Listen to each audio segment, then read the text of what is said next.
नमस्ते। आप सभी को एक बार पुनः सुप्रभातम, सत श्री अकालम, नमस्कारम।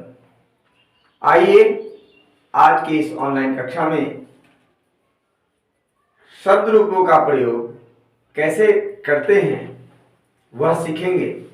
सबसे पहले उसके सीखने के पहले हम लोग पुनरावृत्ति कार्य करते हैं जो हम लोगों ने पूर्व में पहले किया है। आइए शुरू करते हैं राम शब्द रूप। चलिए पहले भगवान का नाम लेते हुए हम लोग इस अध्ययन को आरंभ करते हैं। राम राम राम प्रथमा, रामम राम रामान् द्वितीया, रामेण रमाभ्याम रामे तृतीया, रामाय रामाभ्याम रामेभ्यः चतुर्थी, रामात् रामाभ्याम रामेभ्यः पंचमी, रामस्य रामयोः रामनाम षष्ठी, रामे रामयोः रामेषु सप्तमी। हे राम संबोधन। तो अब इसी तरह से राम के अनुसार ही हम लोग यहाँ पर देखेंगे, शुरू करेंगे। 1 2 3 स्टार्ट। बालकः बालकौ बालकाः प्रथमा, बालकं बालकौ बालकान् द्वितीया, बालकेन बालकाभ्यां बालकैः तृतीया, बालकाय बालकाभ्यां बालकेभ्यः चतुर्थी, बालकात् बालकाभ्यां बालकेभ्यः पंचमी, बालकस्य बालकयोः बालकानां षष्ठी, बालके बालकयोः बालकेषु सप्तमी। हे बालकः हे बालकौ हे बालका संबोधन। इसी तरह से लता शब्द रूप का भी हम लोग अध्ययन करेंगे। एक बार पुनरावृत्ति करते हैं। लता लती लताः प्रथमा, लतां लते लताः द्वितीया। ये आकारांत शब्द है और आकारांत शब्द को भी हमें याद करना पड़ेगा, क्योंकि जो हमें रिक्त स्थान पूर्ति करने के लिए आता है वह अकारांत में होता है या आकारांत में होता है या इकारांत में होता है या उकारांत में होता है।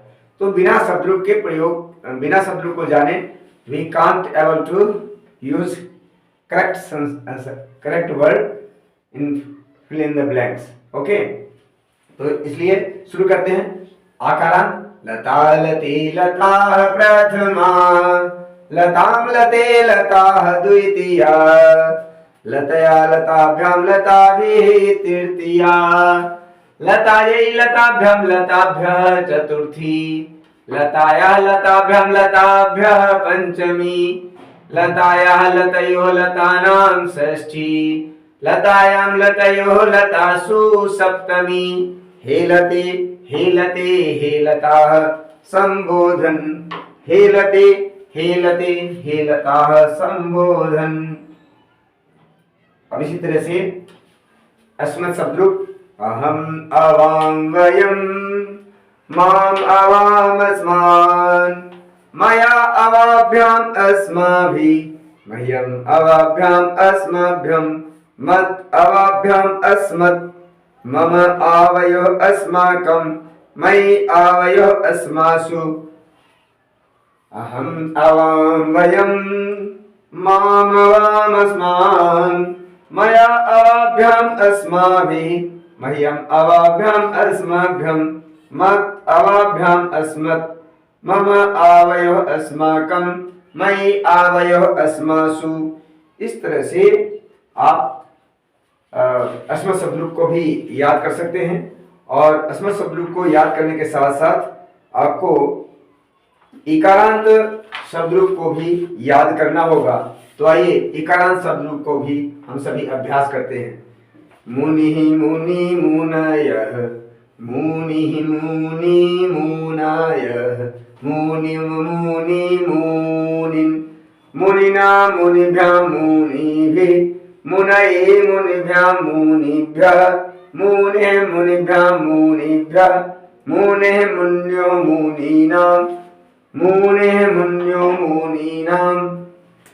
यहाँ मुनि नाम में बड़ी ई की मात्रा लगेगी, है ना, इसको ध्यान रखेंगे।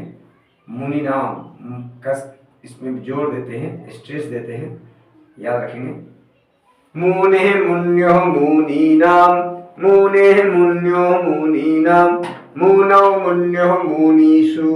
हे मुनि हे मुनि हे मुनय, मुनि मुनि मुनय, मुनि मुनि मुनि मुनय, मुनि मुनि मुनि, मुनिना मुनिभ्यः मुनिभिः, मुनिना मुनिभ्यः मुनिभिः, मुनये मुनिभ्यः मुनिभ्यः, मुनेः मुनिभ्यः मुनिभ्यः, मुनेः मुन्यो मुनीनां, मुनौ मुन्यो मुनीषु।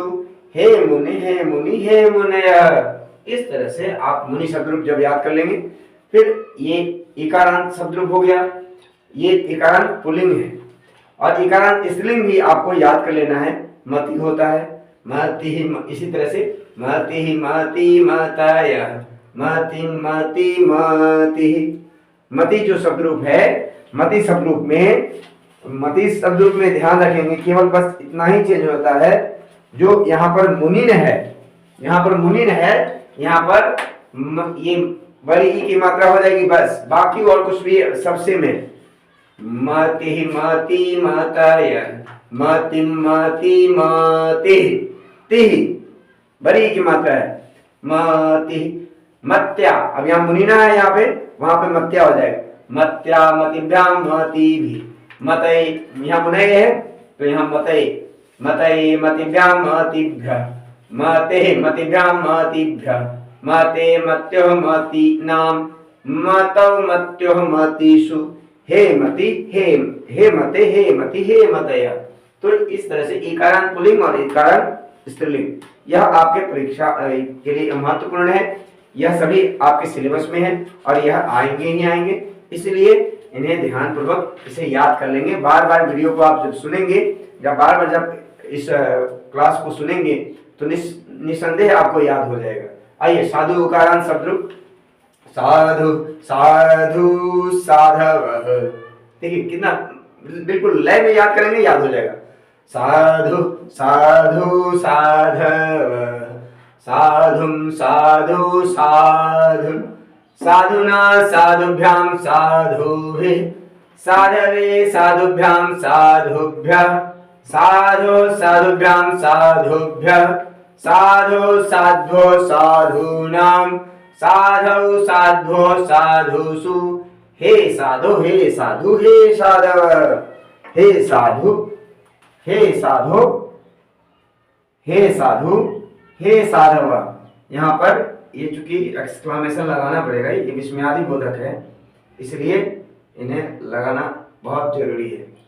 ठीक है, और जहाँ पर संज्ञा शब्द है वहाँ पर इन्हें हमें लगाना पड़ता है, और जहाँ पर सर्वनाम पद होता है वहाँ पर ये संबोधन नहीं होता है, ये ध्यान रखेंगे। चलिए आगे देखिए। त्वं युवां यूयं, त्वां युवां युष्मान्, त्वया युवाभ्यां युष्माभिः, तुभ्यं युवाभ्यां युष्मद्भ्यं, त्वत् युवाभ्यां युष्मत्, त्वत् युवाभ्यां युष्मत्, तव युवयोः युष्माकं, त्वयि युवयोः युष्मासु। अब इसका जो अर्थ है ये साधारणतया इसको आपको ध्यान में रखना पड़ेगा, और ये बहुत आसानी से याद हो जाएगा। मैंने पिछली वीडियो में बताया था। तुम, त्वम का अर्थ होता है तुम, तुम तुझको। देखिए तुम तुझको, तुझको, तुम तुझको, तुझको, तुम तुझको, तेरे द्वारा।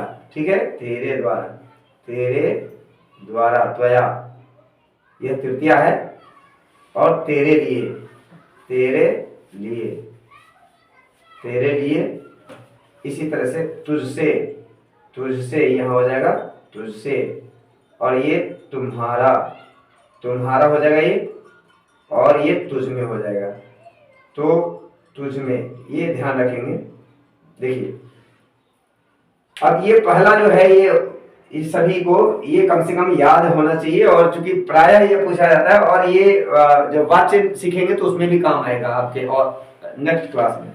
तो इसलिए आगे देखिए, त्वं त्वां त्वया तुभ्यं तत् तव त्वयि। देखिए अंगुली पर त्वं त्वां त्वया, देखिए त्वं त्वां त्वया तुभ्यं त्वत् तव त्वयि। इस तरह से तुम, तुझको, तेरे द्वारा, तेरे लिए, तुझसे, इसे याद कर लेंगे इस तरह से गा करके। तुम, तुझको, तेरे द्वारा, तेरे लिए, तुझसे, त्वं त्वां त्वया तुभ्यं त्वत् तव त्वयि, त्वं त्वां त्वया तुभ्यं त्वत् तव त्वयि। इसी तरह से इसमें भी आप प्रयोग कर सकते हैं। मैं, मुझको, मेरे द्वारा, मेरे लिए, मुझसे, मेरा, मुझ में कुछ नहीं। ठीक है। अहम माम मया मह्यम मत मम मयि, अहम माम मया मह्यम। देखिए इसको भी अपने उंगली पर गिन सकते हैं। अहम माम मया मह्यम मत मम मयि, अहम माम मया मह्यम मत मम मयि। अब देखिए अहम प्रथमा व्यक्ति, माम द्वितीय व्यक्ति, मया तृतीय व्यक्ति, मह्यम चतुर्थी व्यक्ति, मत पंचमी व्यक्ति और मम षष्ठी और मई सप्तमी। मैं, मुझको, मेरे द्वारा, मेरे लिए, मुझसे, मेरा, मुझ में कुछ नहीं। तो ये इस तरह से आप इन शब्द रूपों की पुनरावृत्ति करेंगे, शब्द रूप याद करेंगे, निसंदेह आपको यहाँ प्रयोग करने में आपको कहीं कोई हिचकिचाहट और समस्याएं नहीं आएंगी। अब इसके लिए ध्यान से देखिएगा। अब परीक्षा में इस तरह से प्रश्न आते हैं। समुचितम पदम चित्वा रिक्त स्थानानि पूरयन्तु या पूरयत, ऐसे लिखा होता है। तो यहाँ पर ये जो शब्द दिए होते हैं इनको हमें खाली जगह में जो भरना होता है according to situation, according to condition, परिस्थिति और स्थिति, जो परिस्थिति है according to situation we have to use. अब यहाँ पर देखिए नर चलती, अब यहाँ पर दिमाग लगाना पड़ेगा। चरणाभ्याम होगा, चरणयो होगा, चरणो होगा। तो सदैव याद रखेंगे यहाँ पर कर्ण कारक है। कर्ण कारक में क्या होता है? तृतीया विभक्ति। तो यहाँ पर क्या हो जाएगा? चरणाभ्याम। अब यहाँ पर निर्गच्छति है। क्या है यहाँ पर? निर्गच्छति। जब आपको कारक प्रकरण में पिछले वीडियो में हमने आपको बताया था कि जब कोई भी चीज कहीं से निकलती है तो जहां से वो निकलती है उसमें क्या होता है? पंचमी विभक्ति, यानी कि अपादान कारक होता है। वहां पे अपादान कारक जब होता है तो वहां पर क्या होता है? पंचमी विभक्ति। तो यहाँ पर क्या हो जाएगा? पर्वतात। क्यों हो जाएगा पर्वतात? क्योंकि यहाँ पर अपादान कारक है। तो अपादान कारक में क्या होता है? पंचमी विभक्ति। और देखिए पंचमी विभक्ति में क्या लगा हुआ है? आत लगा हुआ है। तो इस तरह से अब आगे देखिए तारका डैश दिव्यंती। अब यहाँ पर इकारांत है, रात्रि शब्द है, इकारांत शब्द है। तो यहाँ पर क्या हो जाएगा? रात्रौ। क्या हो जाएगा? रात्रौ। क्यों हो जाएगा रात्रौ? क्योंकि रात्रौ यहाँ पर मनौ है ना, यहाँ पे इकारांत शब्द है। और या ये जो रात्रि शब्द है इसका जब रूप चलाएंगे तो रात्रौ निकलेगा, और रात्रि में तो क्या हो जाएगा? रात्रौ हो जाएगा। अब वृक्षात, वृक्षात, अब ये अपतन है। यहाँ पर ये जो है कर्ता और क्रिया का प्रयोग है। ये जो पिछले वीडियो में हम लोगों ने पढ़ा था, तो ये कर्ता और क्रिया का प्रयोग है, यानी क्रिया को देख करके हमें केवल यहाँ पर सब्जेक्ट को रखना है। तो वृक्षात फलानी हो जाएगा। बहुत सारे फल गिर रहे हैं, है ना। वृक्षात फलानी अपतन, वृक्ष से बहुत सारे फल गिरे। अब यहाँ पर ये कारक है, देखिए संबंध है। ये कारक विभक्ति नहीं है, ये संबंध विभक्ति है। तो राम के दो पुत्र थे, तो राम के जब करेंगे तो रामस्य, राम के, सह अस्मिन क्या हो जाएगा? सह अस्मिन विद्यालय, इस विद्यालय में। अब यहाँ पर विशेषण विशेष का प्रयोग है, ये समझना होगा। वह इस विद्यालय में, अस्मिन विद्यालय, यह विशेषण के रूप में प्रयोग किया गया यहाँ, और ये विद्यालय विशेष्य है। तो अस्मिन विशेषण दिया हुआ है, तो इसके अनुसार विशेष्य क्या होगा? विद्यालय। विशेषण विशेष्य भी आपको क्लास 7, 8, 9 में पढ़ना है, 10 में भी पढ़ना है और क्लास 6 में भी पढ़ना है। तो इस तरह से आपको ध्यान रखना है इनका प्रयोग किस तरह से करेंगे। अब आगे देखिए यहाँ पर है संप्रदान कारक। यह क्षति देने में क्या होता है? संप्रदान कारक। और आप सभी जानते हैं, पिछले वीडियो में आपने देखा होगा, संप्रदान कारक को पढ़ा होगा। संप्रदान कारक में कौन सी विभक्ति होती है? चतुर्थी। तो यहाँ पर चतुर्थी विभक्ति में क्या होता है? देखिए यदि शब्दरूप आकारांत यदि याद रहेगा तो यहाँ पर आप क्या प्रयोग कर देंगे? लतायै। चतुर्थी विभक्ति में लतायै, तो यहाँ पर क्या हो जाएगा? अम्बायै, अम्बायै हो जाएगा। क्यों हो जाएगा भाई? क्योंकि ये संप्रदान कारक में चतुर्थी विभक्ति हम लोग प्रयोग करते हैं। ठीक है, आगे देखिए, गुरु आश्रमात बही, आश्रमात बही हो जाएगा। आश्रमात बही क्यों हो जाएगा? क्योंकि आपने पढ़ा है पिछली वीडियोस में, पिछले क्लास में पढ़ा है, क्या पढ़ा है? प्रतिवीना द्वितीया सह अलम तृतीया, प्रतिवीना द्वितीया सह अलम तृतीया न महदा चतुर्थी बही बिना पंचमी, बही योगे पंचमी। तो यहाँ बही योगे बाहर जा रहा है तो बही योगे क्या हो जाएगा? पंचमी। और यहाँ पर आगे पढ़ा था ऊपरी अधा षष्ठी स्नेह विश्वस सप्तमी। तो ये सारी चीजों को याद जब करेंगे तो निसंदेह आप यहाँ पर क्या लगा देंगे? पंचमी विभक्ति। तो क्या हो जाएगा? आश्रमात। और माता स्नेह विश्वास सप्तमी होता है तो बालके हो जाएगा। तो अब इसके लिए विभक्ति को याद करने के लिए एक और ट्रिक मैंने आपको बताया था और फिर से एक बार बता देता हूं। यहाँ पर ये ऐसे याद रखेंगे, अह, ये बालक का अह ले लिया, इधर अम ले लिया, अह अम N I, uh um N I, आत आत स्य ए। देखिए इसको इस तरह से, अह अम एन आया, आत स्य ए, अह अम एन। देखिए अह प्रथमा हो गया, अम द्वितीय हो गया, एन तृतीय हो गया, आय चतुर्थी हो गया, आत पंचमी हो गया, स्य षष्ठी हो गया और ए सप्तमी हो गया। तो ये विभक्ति का प्रयोग आपको करना होगा समझ करके।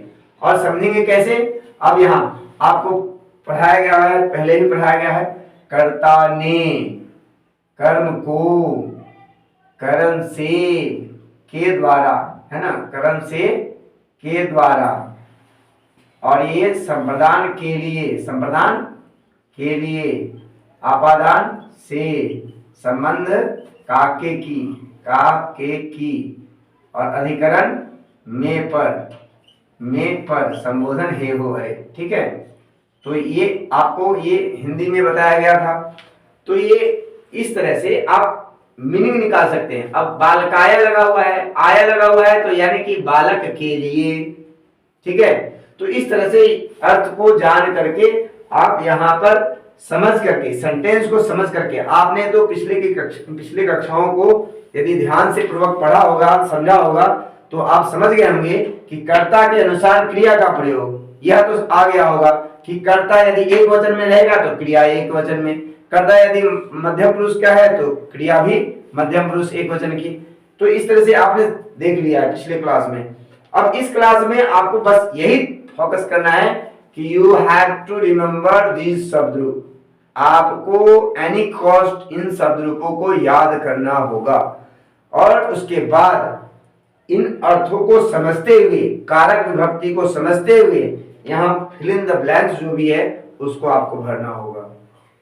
That is the real concept of fill in the blanks.